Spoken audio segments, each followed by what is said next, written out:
जय श्री राधे कृष्णा। आप सभी का आपके अपने YouTube चैनल पर स्वागत है। आज हम आपको बहुत ही फलदायी वैभव लक्ष्मी माँ की व्रत कथा का श्रवण कराएंगे। तो आइए हम कथा शुरू करते हैं। बोलिए माँ वैभव लक्ष्मी की जय। कथा के अनुसार इस संसार के प्रारंभ से ही देवी देवताओं ने अपने चमत्कारों से अपने भक्तों और श्रद्धालुओं का उद्धार किया है। ऐसी महिमाओं का वर्णन हमने अक्सर सुना है। माँ श्री वैभव लक्ष्मी जी की महिमा भी सर्व मनोकामना पूरी करने वाली अर्थात सर्व सुख देने वाली है। उनकी महिमा का वर्णन ध्यान पूर्वक सुने। यह कथा एक बहुत विशाल नगर की है और इस नगर में तरह तरह के लाखों लोग रहते थे। सभी धर्मों के लोग वहाँ रहते थे। सभी के अपने अपने धंधे कारोबार व्यवसाय थे। किसी को किसी की परवाह कब थी, क्योंकि किसी के पास इतना समय ही नहीं था।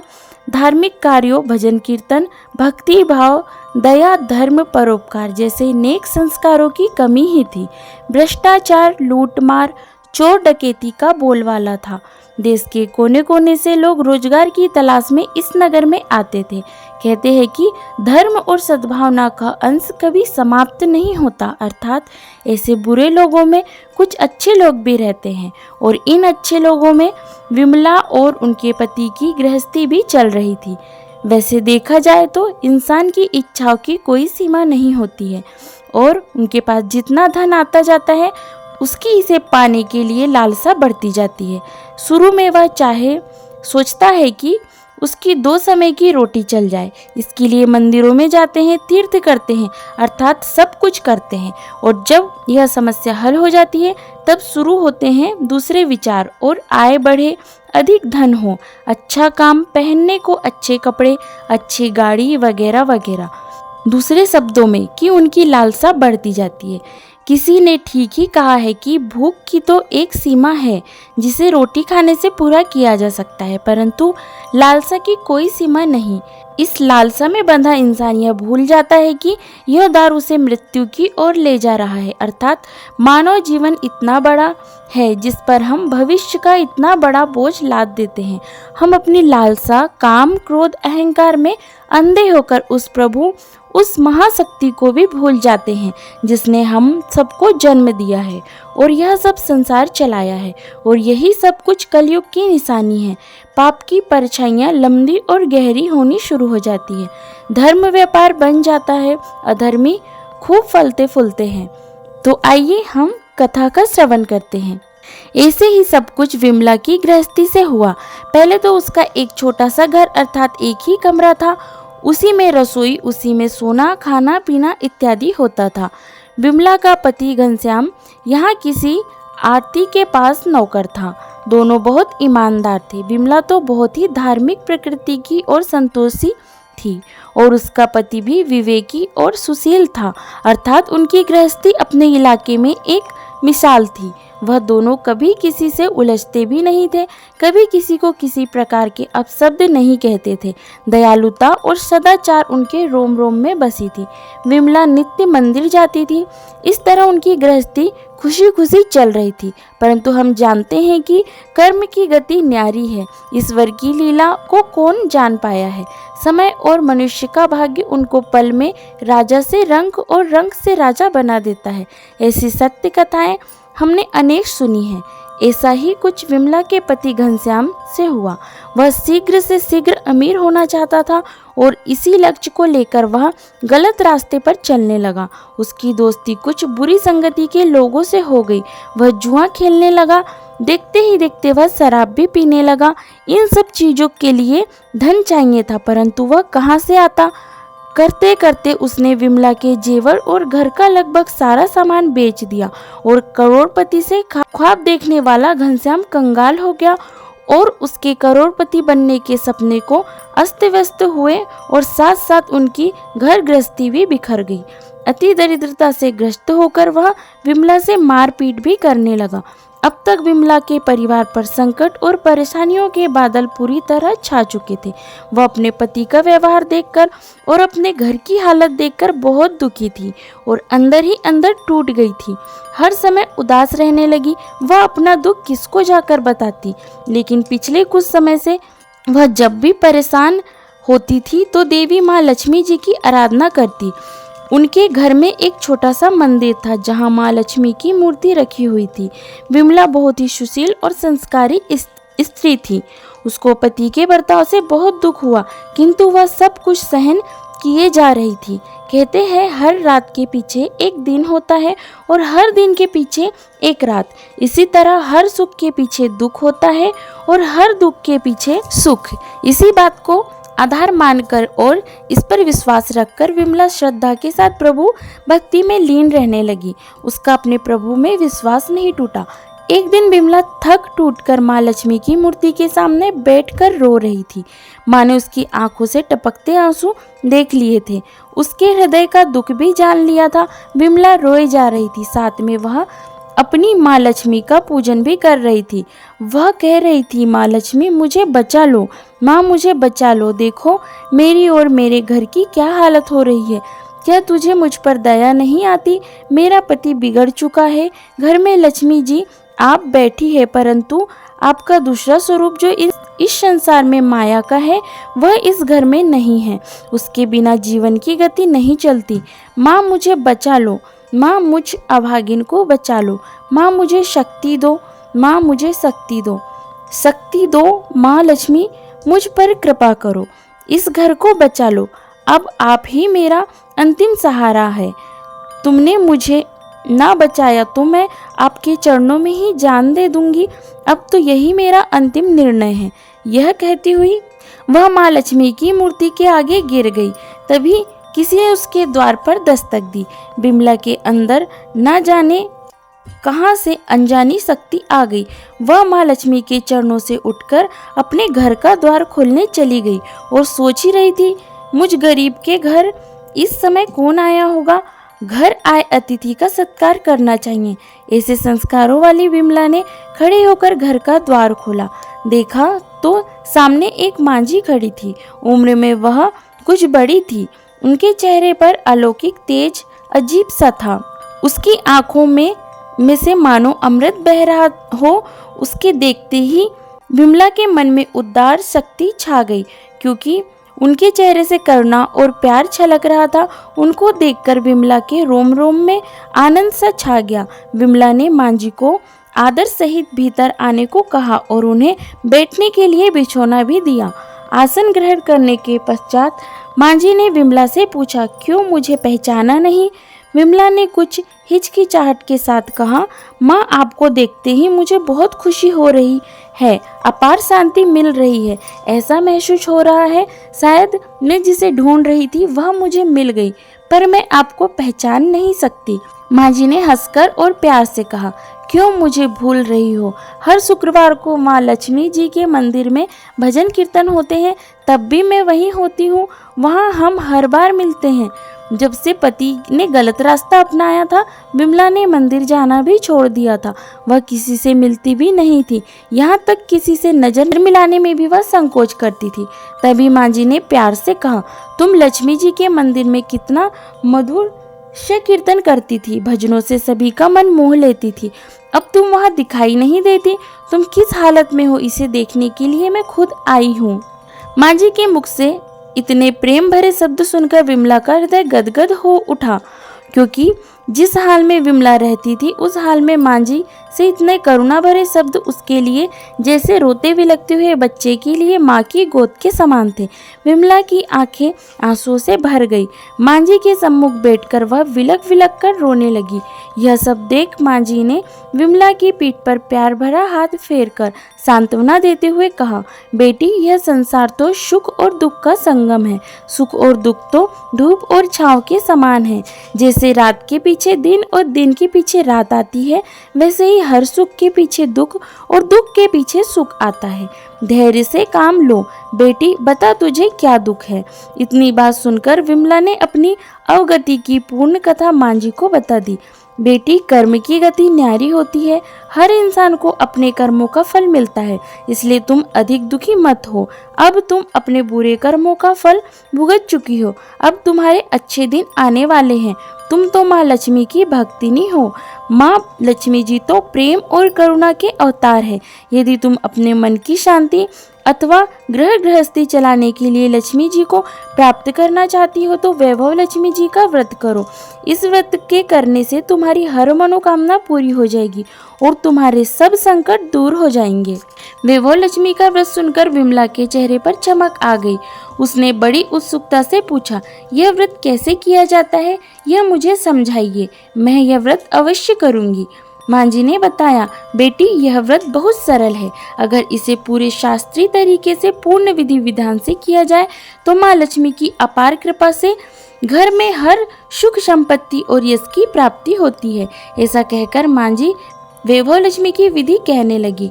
बेटी यह व्रत वैसे तो सीधा साधा है, किंतु कई लोग इसे गलत तरीके से करते हैं, अतः उसका पूर्ण फल नहीं पाते हैं। कुछ लोगों का मानना है कि सोने की हल्दी और कुमकुम से पूजा करो बस व्रत हो गया, पर ऐसा कुछ नहीं है। किसी भी व्रत का पूर्ण फल पाने के लिए उसे पूर्ण विधि विधान और शास्त्रीय ढंग से ही किया जाना चाहिए। व्रत के पूरे होने के बाद उसका उद्यापन भी शास्त्रीय विधि मुताबिक ही करना चाहिए, तभी यह वैभव लक्ष्मी व्रत का पूर्ण फल देता है। इस व्रत को शुक्रवार के दिन करना चाहिए। सुबह सबसे पहले स्नान करके स्वच्छ कपड़े पहनने चाहिए और सारा दिन जय माँ लक्ष्मी का जाप करते रहना चाहिए। किसी की बुराई, निंदा, चुगली आदि का परहेज रखना चाहिए। शाम को पूर्व दिशा में मुंह करके आसन पर बैठ जाओ। सामने पाटा रखकर उसके ऊपर साफ सुथरा वस्त्र बिछाकर उस पर चावल का छोटा सा ढेर करें। उस ढेर के ऊपर पानी से भरा तांबे अथवा चांदी का कलश रखकर उस पर एक कटोरी रखो। उस कटोरी में सोने का कोई गहना रखो। अगर घर में सोना ना हो तो कोई चांदी का गहना रखो, और अगर चांदी भी ना हो तो रोकड़ या रुपया ही रखना चाहिए। तब घी का दीपक जलाकर धूप बत्ती सुलगा कर रखो। सिक्के की हल्दी, कुमकुम व गुलाल के फूलों से पूजन करें। एक पात्र में मिष्ठान या गुड़ रखें। माँ लक्ष्मी के कई स्वरूप है और माँ लक्ष्मी को श्री यंत्र अति प्रिय है, अतः वैभव लक्ष्मी के पूजन विधि करते समय सर्वप्रथम सच्चे दिल से श्री यंत्र और माँ लक्ष्मी जी की विविध स्वरूपों के दर्शन करो। उसके बाद लक्ष्मी स्तवन की स्तुति करें और लक्ष्मी चालीसा का पाठ करें। तत्पश्चात घी, आटे और चीनी को भूनकर बनाया गया प्रसाद, जिसमें केले के टुकड़े भी हो, माँ लक्ष्मी की आरती करके उस प्रसाद को श्रद्धापूर्वक लोगों में बांट दे तथा प्रसाद बांटते समय भी जय माँ लक्ष्मी बोलते रहना चाहिए।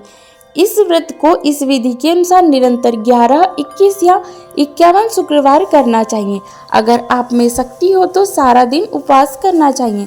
सूर्यास्त होने के पश्चात माँ की उपासना करके जब प्रसाद बांट ले तो आप भी भोजन ग्रहण कर सकते हैं। बाद में माँ के आगे पड़े चावल पक्षियों में डाल दे तथा कलश का पानी तुलसी जी की क्यारी में डाल देना चाहिए। इस तरह शास्त्रीय विधि से व्रत करने पर उसका फल अवश्य मिलता है। इस व्रत के प्रभाव से सब प्रकार की विपत्ति दूर हो जाती है और आदमी मालामाल हो जाता है। संतान ना हो तो उसे संतान प्राप्ति होती है। भाग्यवती स्त्री का सौभाग्य अखंड होता है। कुमारी लड़की को उनका मनभावन पति मिलता है। व्रत पूरा होने पर अर्थात जितने शुक्रवार की मन्नत मांगी हो उसके पूरा होने पर व्रत का उद्यापन शास्त्रीय विधि अनुसार करना चाहिए। माँ जी ने कहा, यह विधि भी मैं तुझे बताती हूँ। आखिरी शुक्रवार को खीर अथवा नैवेद्य रखो। हर शुक्रवार की तरह पूजा विधि करनी चाहिए। पूजन करने के बाद नारियल फोड़े। 7 छोटी कन्याओं को घर बुलाकर उन्हें कुमकुम का तिलक लगाकर प्रसाद दे।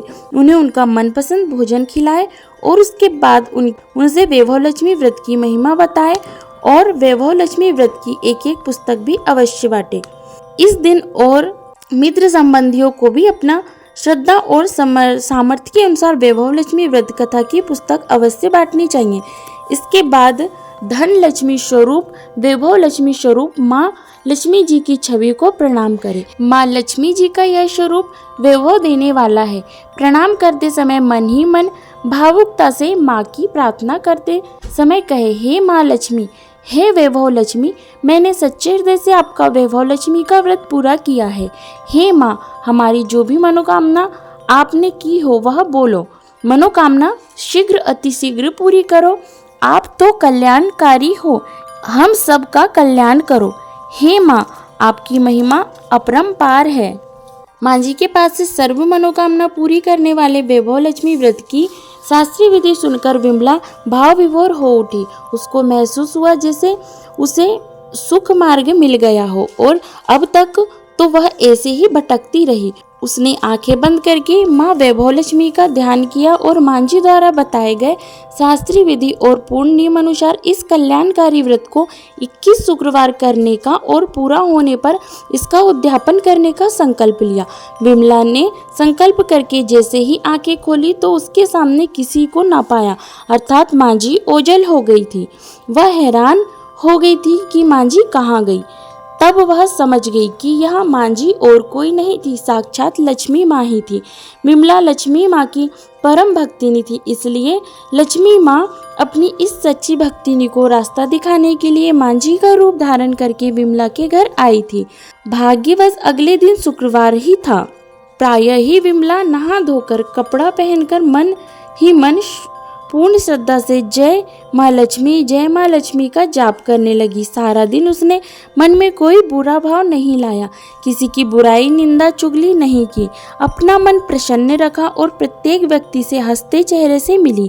शाम होने पर विमला हाथ मुंह धोकर पूर्व दिशा की तरफ मुंह करके बैठ गई। अच्छे समय में घर के सोने के काफी आभूषण जेवरात थे, लेकिन बुरे समय और पति की गलतियों के कारण सब कुछ बिक चुका था। अब तक उसके हाथ की एक अंगूठी ही बची थी। विमला ने उस अंगूठी को निकाला, उसे अच्छी तरह धोया और एक कटोरी में उसे रखा। सामने पाटे पर साफ सुथरा वस्त्र बिछाया और उस पर कुछ चावल रखे और उस पर अंगूठी वाली कटोरी रखी और उसके बाद माँ जी द्वारा बताई पूर्ण शास्त्रीय विधि अनुसार वंदन, स्तवन और पूजन किया। यह सब करने के बाद उसने थोड़ी शक्कर ली और उसे प्रसाद में रखकर वैभव लक्ष्मी व्रत किया। उसके बाद उसने माँ लक्ष्मी की आरती की और माँ लक्ष्मी को प्रसाद का भोग लगाया। उसने स्वयं भी प्रसाद लिया। चावल उसने पक्षियों में डाल दिए, पानी तुलसी में डाला और मुंदरी हाथ में पहन ली। जब शाम को उसका पति घर आया तब उसने उसे भी माँ लक्ष्मी का प्रसाद दिया। जैसे विमला के पति ने माँ लक्ष्मी का प्रसाद ग्रहण किया, अचानक उसके व्यवहार में तब्दीली आ गई। उस दिन उसने विमला का मन नहीं दुखाया और उससे किसी प्रकार की मारपीट भी नहीं की। उसके विचारों और बुद्धि में परिवर्तन आने लगा। धीरे धीरे उसे अपने बुरे कर्मों का भी पश्चाताप होने लगा। धीरे धीरे वह अपनी बुराइयों से घृणा करने लगा। विमला के मन में वैभव लक्ष्मी व्रत के लिए श्रद्धा और बढ़ गई। विमला ने पूर्ण श्रद्धा और भक्ति भाव से मन्नत किए हुए 21 शुक्रवार तक वैभव लक्ष्मी का व्रत किया। अंतिम शुक्रवार को उसने माँ जी द्वारा बताए गए उद्यापन विधि अनुसार 7 कन्याओं को घर बुलाकर उनके चरण धोए, उन्हें प्रसाद दिया और सभी को वैभव लक्ष्मी व्रत कथा की एक पुस्तक भी उपहार में दी। फिर माँ ने धन लक्ष्मी स्वरूप की छवि को मन में बसाकर प्रार्थना करने लगी। हे माँ धन लक्ष्मी, मैंने आपका व्रत करने की मन्नत मांगी थी। आज आपकी अपार कृपा से मैंने यह व्रत पूर्ण किया है। हे माँ, मेरी हर विपत्ति दूर करो, हम सबका अपनी कृपा से पूर्ण कल्याण करो। जो भी प्राणी आपका वैभवशाली व्रत करे उसकी मनोकामना पूरी करो।